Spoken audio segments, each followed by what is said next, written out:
Well, here we are topside again, and no, I'm not drawing a pentagram on the roof, but I wanted you to see something I'm not real proud of. I made a mistake, but I am proud that I took the time to fix it. Here's a problem I had. That was my valley line, the first one, right here. It was in too far. It came down and met the corner right down here and was going to create some problems. Too much runoff right to that point, not to mention trying to flash and build that corner up. So I moved it out to here 4 inches, snapped another line, cut new rafters, angle cut all that and put it together.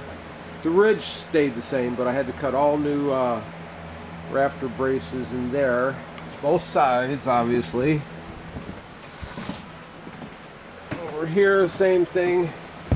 Extended the roof out here, snapped another line, made another valley, and then did the same thing, cut the rafters here.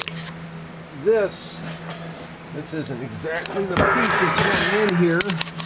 It's just a piece of metal I have laying here on the roof. And to give you an example, this will be where we wash off now.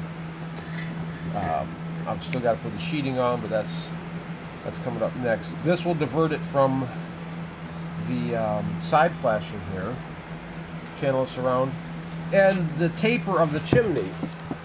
It's wider at the bottom, gets narrower at the top. So once I put a new cap up there, it's going to extend out a ways. It'll probably clear this, but we wanted it to get down because it tapers even more as it goes down towards the foundation or the footing. So what we were getting, I can show you better on the other side, we had stuff growing on the chimney, and you can see a little bit right down here.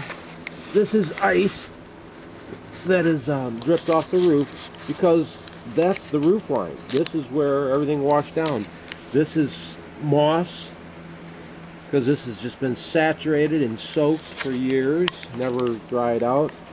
And what happens, water gets in those cracks, freezes, breaks, causes problems, and it's just a mess. So what this will do, now the valley up here is going to wash out and completely miss the chimney all the way to the ground. You could probably set up a rain barrel down there, I suppose, but at least the chimney's going to have less damage and deterioration from water seeping into cracks and moss growing and everything else that comes with that. So that's what I had to do, and like I said, I'm not real proud of making the mistake, but at least caught it in time, took it apart, made it right. We'll cut new pieces of plywood now to set on top to finish the roof, and then we can continue our flashing. Along here, it's still a little tricky. I'll show you that once I get the plywood back on.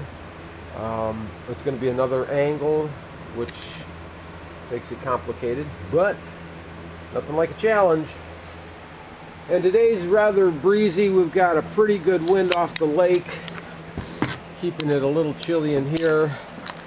So I got to get the heaters going again, but I wanted to show you what we've got, and don't make the same mistake I made. Make sure your valley clears the chimney in that fashion, and you should be all right. Okay, talk to you soon.